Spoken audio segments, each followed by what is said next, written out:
संरक्षण मंत्री राजनाथ सिंह यांची थोड्याच वेळात एक बैठक पार पडणार आहे। नम्रता, बैठकीसाठी तिन्ही सैन्य दलांच्या प्रमुख हे दाखल झालेले, सीडीएस प्रमुख सुद्धा बैठकीला उपस्थित राहणार आहे आणि बैठकांचं हे सत्र सुरू आहे। अगदी पहिल्या दिवसापासूनच नेमकं पुढे काय करायचं, रात्रीमध्ये जी ऍक्शन झालेली आहे त्याचा आढावा या बैठकीत घेतला जाऊ शकतो। इथून पुढे काय काय पर्याय आहेत आपल्यासमोर ते सुद्धा तपासलं जाऊ शकतं। शिवाजी काळे आपल्याला अपडेट देतात। शिवाजी,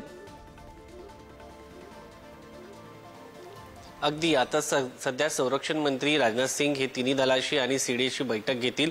रात्री केलेले हल्ले, त्याच्यामध्ये पाकिस्तानचं झालेलं नुकसान आणि पाकिस्तान संभावित हल्ले जे आहेत ते देखील समजून घेणं गरजेचं आहे। पाकिस्तानने जी स्ट्रॅटेजी वापरलेली आहे ती अत्यंत भयानक आहे, कारण पाकिस्तानने भारताची एअर डिफेन्स सिस्टीम किती ताकदीची आहे, किती समर्थाची आहे ते वापरण्यासाठी युद्धाचे म्हणजे शस्त्ररहित ड्रोन भारताकडे पाठवले होते आणि भारताची जी एअर डिफेन्स सिस्टीम आहे ती निकामी करण्याचा प्रयत्न पाकिस्तानकडून करण्यात आला। मात्र भारताची जी S-400 आहे, त्यानंतर आकाश जे आहे, यासारखी एअर डिफेन्स सिस्टीम अत्यंत तगडी आहे आणि भारताने स्वतः ती डेव्हलप केलेलं आकाश सिस्टम देखील चांगल्या पद्धतीने काम करताना पाहायला मिळते। S-400 रडार आहे ते उत्तर पाकिस्तानला चांगल्या पद्धतीने देताना पाहायला मिळते। सुरुवातीच्या पहिल्या टप्प्यामध्ये पाकिस्तानने जे शस्त्र पाठवले होते ड्रोनचे, तर त्याच्यामध्ये शस्त्र कमी होते आणि साधे ड्रोन जास्त होते। त्याच्यामध्ये भारताची एअर डिफेन्स सिस्टीम जी आहे ती निकामी व्हावी किंवा त्यातले जास्तीत जास्त शस्त्र दारुगोळा जो आहे त्याच्यासाठी वापरला जावा यासाठी ती पाठवली। मात्र दुसरा जो हल्ला झाला तो शस्त्रासह झाला, त्यामुळे भारताने गाफील न राहता दोन्ही हल्ले जे आहेत त्यांना चोख प्रत्युत्तर जे आहे ते दिलेलं आहे। भारताने दिलेल्या या उत्तरानंतर पाकिस्तानने आजच आपल्याला ज्या पद्धतीने आर्मीने ट्विट केलं आहे त्याने मोठ्या प्रमाणाचे मिसाईल जे आहे ते दिल्लीच्या दिशेने, पंजाबच्या दिशेने पाठवल्याची माहिती मिळते आणि आपल्या ब्राह्मोस जे मिसाईल आहे त्या मिसाईलला टार्गेट करण्यात आल्याचं सध्या सांगितलं जाते। मात्र अशा पद्धतीने नसावं,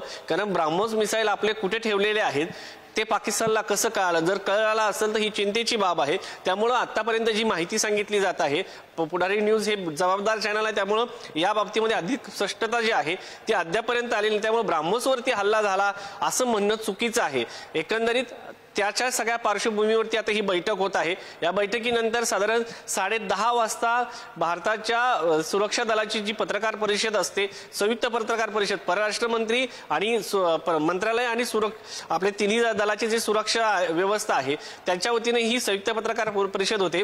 त्याच्यामध्ये पाकिस्तानवरती काय पद्धतीने आपण हल्ले केलेले आहेत, कितपत आपण त्यांचं नुकसान केलं आहे आणि आपली आर्मी जी आहे ती खोटं बोलत नाही। पाकिस्तानचं जी निर्मिती आहे तीच एका खोट्याच्या आधारावरती झाली आहे, ज्याचा पाया खोटा आहे, त्याच्यावरती उभा राहिलेली इमारत देखील तशाच पद्धतीची आहे। नम्रता, जर आपण पाहिलं तर पाकिस्तान नेहमी एका हातामध्ये दोस्तीचा हात पुढे करतो आणि दुसऱ्या हातामध्ये खंजीर ठेवतो, असा हा पाकिस्तान आहे। त्यामुळे पाकिस्तानवरती आतापर्यंत कधी भरोसा ठेवता येणार नाही, कारण अमेरिकेने ज्या पाकिस्तानला मदत केली त्या अमेरिकेने कधी पाकिस्तानचं ऐकलं गेलं नाही। आता ते चीनकडे गेलेलं आहे, चीनने जे शस्त्रास्त्र त्यांना दिलेलं आहे ते भारतावरती डागण्याचा प्रयत्न करत असतो। आता या सगळ्याच्या दृष्टिकोनातून जर पाहिलं तर काल आपल्याला सगळ्याची माहिती मिळत आहे त्यानुसार भारताने भारताकडे सातत्याने ड्रोन हल्ल्याबरोबर मिसाईलचा वापर केला आहे। भारताने पाकिस्तानने पहिल्यांदा हल्ला केल्यानंतर भारताने देखील मिसाईलचा वापर केलाय का, जे पाकिस्तानच्या तिथल्या प्रवक्त्यांनी दावा केलाय की भारताने मिसाईलचा वापर केला, तिथल्या एअरपोर्टला जे आहे बेस त्यांचे आर्मीचे वायुदलाचे एअरपोर्ट नष्ट केल्याची दावा केला जात आहे। त्या संदर्भात 10:30 वाजता जी माहिती येईल त्यानुसार स्पष्टता येईल आणि त्यानंतर जर पाहिलं तर आता पाकिस्तानचे पंतप्रधान तिथल्या सुरक्षा व्यवस्थेच्या संदर्भातली सर्वोच्च जी व्यवस्था आहे जी अणुबॉम्ब हल्ला करण्यासाठी वापरली जाते त्याची बैठक घेत असल्याचा दावा केला जात आहे। एकंदरीत हा प्रेशर फक्त भारतावरती आणायचा नाही त्यांना, तर जगाला सांगायचं की आम्ही अणुबॉम्ब वापरू शकतो भारताविरोधात आणि मग जग सांगेल की हे युद्ध थांबवा।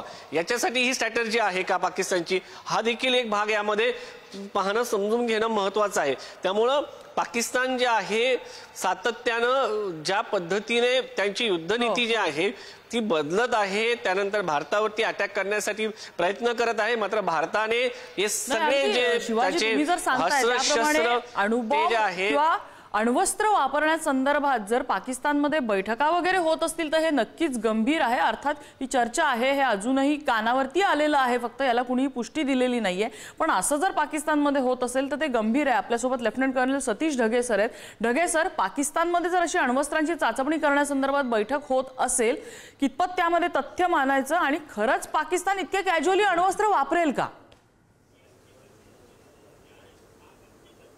नक्कीच, म्हणजे मुळात या ठिकाणी नाव घ्यायला काही हरकत नाही। बीबीसीच्या वेबसाईटवर जे आहे अशा प्रकारची बातमी आलेली आहे की पाकिस्ताननं NCAची म्हणजे त्यांच्या न्यूक्लिअर कमांड ऑथॉरिटीची जी आहे बैठक बोलवली आहे, असं एक आंतरराष्ट्रीय स्तरावरचं एक महत्त्वाचं पोर्टल ते अशा प्रकारची बातमी त्या ठिकाणी देत आहेत। आणि तुम्ही बिलकुल बरोबर सांगितलं, जर खरोखरच याच्यामध्ये जर तथ्य असेल तर हे खूप सिरियस आहे। कारण मुळात गोष्ट अशी आहे की कन्व्हेन्शनल सुपिरियरिटीची जर आपण गोष्ट केली तर कन्व्हेन्शनल वॉरफेअरमध्ये पारंपरिक युद्धामध्ये जे आहे आणि सामरिक शक्तीमध्ये जे आहे पाकिस्तानपेक्षा भारत कितीतरी मोठा आहे। मग कमकुवत राष्ट्र असल्यामुळे त्याच्याकडे सगळ्यात शेवटचा जो कार्ड असणार आहे ते म्हणजे न्यूक्लिअर वेपन्स, अण्वस्त्रांचा वापर त्या ठिकाणी करणं। आणि जर खरोखरच अण्वस्त्रांचा वापर त्या ठिकाणी केला, भारत तर सोडाच, संपूर्ण जगाची जी आहे एक प्रकारे बर्बादीकडे वाटचाल आपण त्या ठिकाणी एक प्रकारे सुरू करू असं जर म्हटलं ते चुकीचं ठरणार नाही। 1945 ला एका अण्वस्त्रामुळे काय झालं सगळ्या जगानं पाहिलेलं आहे। मग हे सगळं लक्षात घेता जर न्यूक्लिअर कमांड ऑथॉरिटीची तो बैठक घेत असेल आणि तसा विचार जरी करत असेल, कारण तो जर विचार करत असेल तर नक्कीच त्याच्या विरुद्धची कारवाई करण्यासाठी भारत सक्षम आहे, पण तो विचार जरी त्या ठिकाणी करत असेल तर अमेरिकेनं आता खरोखरच सिरियसली पाहण्याची गरज आहे की मागच्या 2 दिवसातल्या युद्धखोरीच्या कारवाया पाकिस्तानच्या तर बघाच बघा, पण त्याहून महत्त्वाचं जर अशा प्रकारच्या न्यूक्लिअर कमांड ऑथॉरिटीची जर तो त्या ठिकाणी चर्चा करत असेल आणि तसा विचारही करत असेल तर माझ्या मते इनफ इज इनफ। आता अमेरिकेनं सुद्धा जे आहे कारवाई करणं गरज आहे, और अदरवाईज भारत जे आहे हे करण्याच्या आधीच पाकिस्ताननं अशा प्रकारचा न्यूक्लिअर वेपन्सचा वापर करण्याचा विचार करण्याच्या आधीच भारत जो आहे त्यांच्या विरुद्ध सक्षम कारवाई करण्यासाठी एक प्रकारे सक्षम आहे आणि नक्कीच येणाऱ्या काळामध्ये कारवाई करेल जर तो तसा प्रयत्न करत असेल तर। आणि काल जे मिसाईल हल्ले झाले ते भारताचे जे न्यूक्लिअर वॉरहेड्स आहेत त्या दिशेने झालेले होते।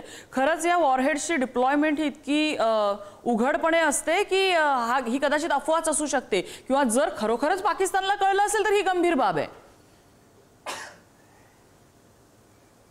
नक्कीच, म्हणजे मला वाटतं की हे तर कॅज्युअली घेण्यासारखं तर नक्कीच नाहीये किंवा सामान्य याच्यात कोणाला कळण्यासारखंही त्या ठिकाणी नाहीये।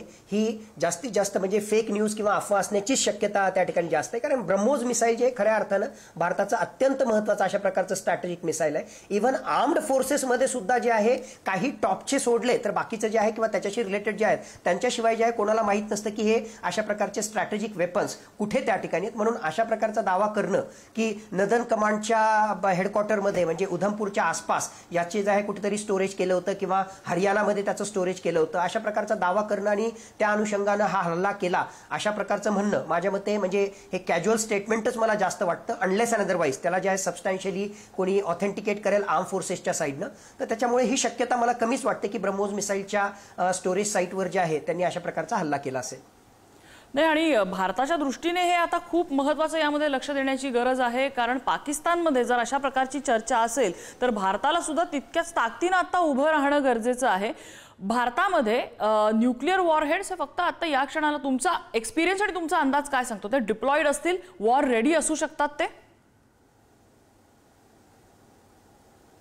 नक्कीच वॉर रेडी तर त्या ठिकाणी असणारच आहे ज्या प्रकारची परिस्थिती झालेली आहे। आणि in the shortest possible time आपल्याकडची जी NCA आहे न्यूक्लिअर कमांड ऑथॉरिटी जर तसं वापरण्याचा निर्णय झालाच तर त्या ठिकाणी जे आहे ते वापरल्या जाऊ शकतं, ते ऑपरेशनली जे आहे पूर्णतः युटिलाइज केलं जाऊ शकतं। पण सगळ्यात महत्त्वाची गोष्ट आपली जी स्ट्रॅटेजी आहे NFU, नो फर्स्ट यूज, म्हणून भारत जे आहे या युद्धामध्ये नक्कीच त्याचा वापर त्या ठिकाणी करणार नाही। पण जसं मी सांगितलं की पाकिस्ताननं तसा काही प्रकार केला, म्हणजे बेसिकली न्यूक्लिअर वेपन्स हे 3 प्रकारचे असतात। एक जे आहे ते टॅक्टिकल न्यूक्लिअर वेपन असतं, दुसरं जे असतं ते ऑपरेशनल न्यूक्लिअर वेपन असतं, आणि तिसरं जे आहे ते स्ट्रॅटेजिक न्यूक्लिअर वेपन असतं। पुन्हा त्याच्या रेंजच्या अनुसार जो आहे हा सगळा आणि त्याच्या म्हणजे कॅपेबिलिटीच्या अनुसार जे आहे हे सगळं क्लासिफिकेशन होतं। पहिलं सगळं जे आहे टॅक्टिकल न्यूक्लिअर वेपन, एक असा अंदाज त्या ठिकाणी बांधला जातोय की खरोखरच जर न्यूक्लिअर वेपन वापर केला तर पाकिस्तान जो आहे टॅक्टिकल न्यूक्लिअर वेपनचा वापर नक्कीच त्या ठिकाणी करू शकेल। कारण भारताचं जे कोल्ड वॉर डॉक्ट्राईन आहे, थोडंसं टेक्निकल भागामध्ये आपण जातोय की कमीत कमी वेळेमध्ये साधारणतः पाकिस्तानच्या हद्दीमध्ये 15 ते 20 किलोमीटर त्या ठिकाणी घुसणं